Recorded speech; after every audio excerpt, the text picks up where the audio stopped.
सज्जनों, ये दुनिया है, दुनिया बिल्कुल ऐसा ही व्यवहार करती है। जब पैसा होता है तो सब लोग पूछते हैं, और जब पैसा नहीं होता है तो कोई नहीं पूछता है। आराम के साथी क्या क्या थे, जब वक्त पड़ा तो कोई नहीं। सब दोस्त अपने मतलब के हैं, दुनिया में किसी का कोई नहीं।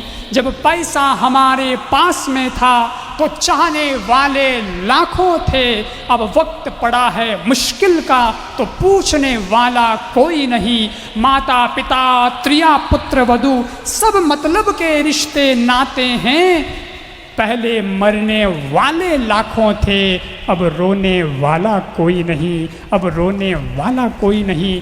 ये तो दुनिया की हकीकत है सज्जनों, इसलिए याद रखिएगा, ज़िंदगी में रिश्तों को निभाना सीखिएगा।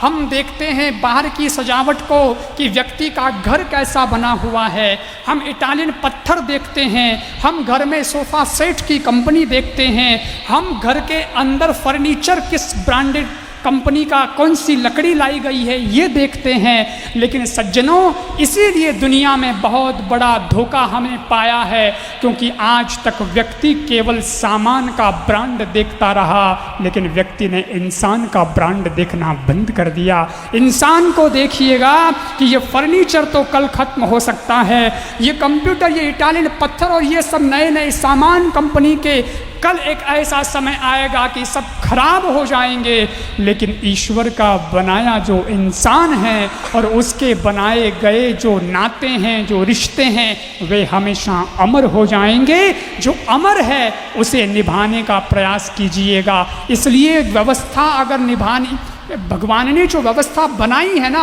उस व्यवस्था को जरा संचालित करने का ईश्वर का तरीका देखिए कि वो कैसे करता है। हम लोग तो कह देते हैं, दुनिया के लोग कह देते हैं, अजी अब इनके पास में कुछ है नहीं, अब छोड़ो जी, अब किनारा करो जी, अब वो बात नहीं रही, अब वो बात नहीं रही।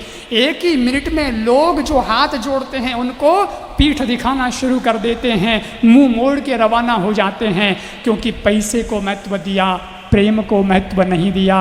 मगर सीखना है कि ज़िंदगी में रिश्ते कैसे निभाए जाते हैं, तो सीखिएगा इन कथाओं से। आपने नाम सुना है ना कृष्ण का प्यारा मित्र सुदामा, वो भी तो गरीब था, एक ब्राह्मण था, लेकिन ईश्वर ने कहा मेरा वो साथी है, लंगोटिया यार है, मैं तो साथ में पड़ा हुआ हूँ। इसलिए भले ही सुदामा के पास पहनने को चप्पल ना हो और खाने को रोटी ना हो, लेकिन मैं द्वारकाधीश कृष्ण सुदामा के लिए दौड़ कर जाऊंगा। और जैसे ही सुदामा आया तो उसको गले से लगा लिया। क्या था उस वक्त? उस वक्त महत्व केवल प्रेम का था सज्जनों। एक चावल ही तो लेकर के गया था सुदामा, थोड़ी सी पोटली में 4 मुट्ठी, लेकिन कृष्ण ने ये नहीं देखा कि वो क्या लाया है। कृष्ण कभी नहीं देखते कि कौन क्या पहन के आया है और कौन कितने रुपए की चीज लेकर आया है, क्या लाया है इसका महत्व नहीं है सज्जनों, किस भाव से लेकर के आया है, महत्व तो उस भाव का है, महत्व तो उस प्रेम का है। सुदामा के तांदुलों में कोई रासायनिक मिलावट नहीं थी, प्रेम था।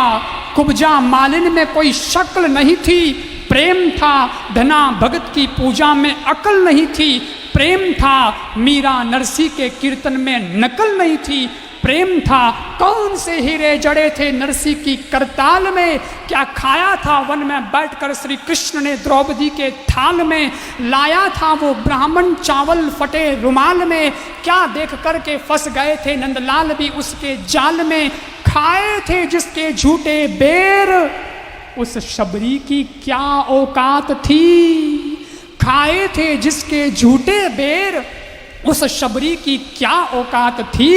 चमन समझ दरअसल ये तो सब प्रेम ही की तो बात थी, ये तो सब प्रेम ही की तो बात थी। ये होता है सज्जनों प्रेम।